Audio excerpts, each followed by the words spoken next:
La nuit, mon lit, mon portable. J'ai toujours aimé les messages plus que les appels. Cela me mettait la pression. Les textos, voilà une autre affaire. On peut réfléchir sur notre réponse tant qu'on veut. Ensuite, relire les conversations. C'est pour cela que je me suis acheté un forfait qui me permettait de tapoter les messages des journées entières. En plus, j'avais des gens à contacter. 1h du matin. Un texto d'un numéro inconnu. Salut, tu ne dors pas? Ah, salut. Tu as de la chance que ce soit la nuit où j'ai une insomnie et que je m'ennuie à mourir. Je réponds au sourire. Ben non, je dors pas, mais je te connais? Non, mais bientôt on se connaîtra. Je souris encore. C'est tellement amusant de faire ce type de rencontre. Une fois, j'ai fait connaissance avec un gars qui m'avait envoyé un message sans faire exprès, en se trompant juste d'un chiffre dans le numéro. Alors que ce nouveau est sûr de lui. On va voir. Je vais pas te dire mon prénom. Tu le devineras? Oui, Nikolai. Eh ben, voilà un exploit extrasensoriel. Je suis sûr qu'on se connaît déjà. Je ne pensais pas qu'il pouvait deviner du premier coup un prénom si rare.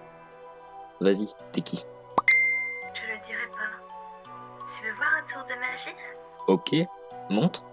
Juste au moment où le dernier message a été envoyé, quelque chose tombe dans la pièce d'à côté.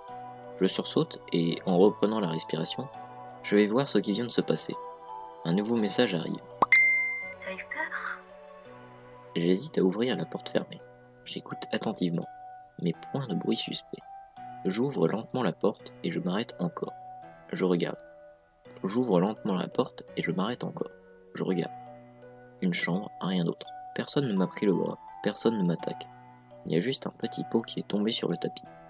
Je le remets à sa place et je m'installe dans le fauteuil en me moquant de ma propre peur. Alors, c'est quoi ton tour de magie? Tu l'as entendu? Veux-tu quelque chose de plus sérieux? Là, c'est devenu perturbant. Ce type est assez bizarre. Ce n'est plus rigolo.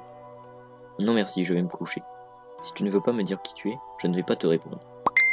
Même si tu ne le veux pas? Merde, je crois que le texto n'est pas arrivé complètement. Et tout d'un coup, j'entends un cri. Non, un hurlement. Qui, avec un écho, se répand sur toute la rue. En oubliant tout ce qui vient de se passer, je cours vers la fenêtre.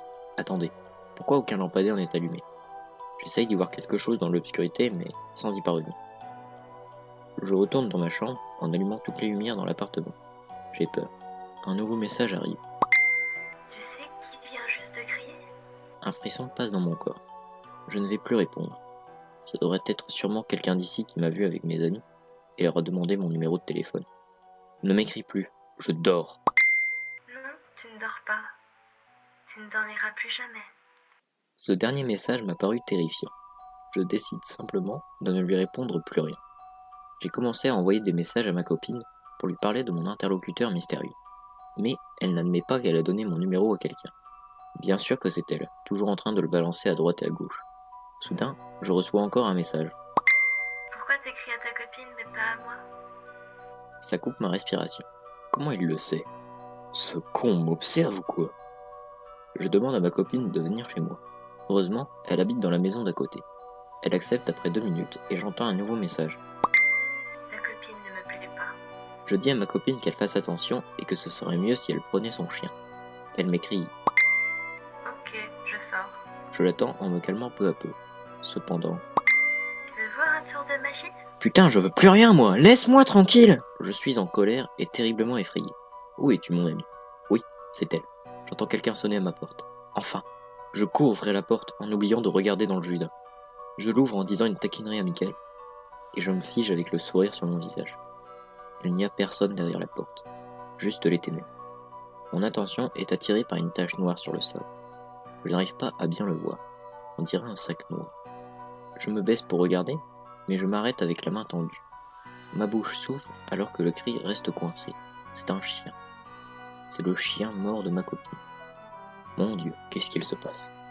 Il n'y a plus de pattes. Sa cage thoracique est ouverte. Et je sens déjà l'horrible puanteur. Je vomis. D'une vitesse sans précédent, je ferme la porte et je la verrouille, avec toutes les serrures qu'il y a. J'attrape mon portable et j'appelle ma copine. Pas disponible. Un message arrive avec une joyeuse Sonia. L'animal ne m'a pas plu aussi. Avec un cri assourdissant, je balance mon portable dans un coin. J'en peux plus. Je me mets par terre et je commence à pleurer. Mon téléphone n'arrêtait pas de sonner avec les messages qui arrivaient. Après une demi-heure, je me calme finalement. En soulevant lentement mon portable, je lis la même chose dans tous les textos. Écris-moi. Écris-moi. Écris-moi. Arrête, je t'en supplie! Laisse-moi seul! Vas-tu m'ouvrir la porte? Sans pouvoir le supporter plus longtemps, je compose 17. Pas de signal.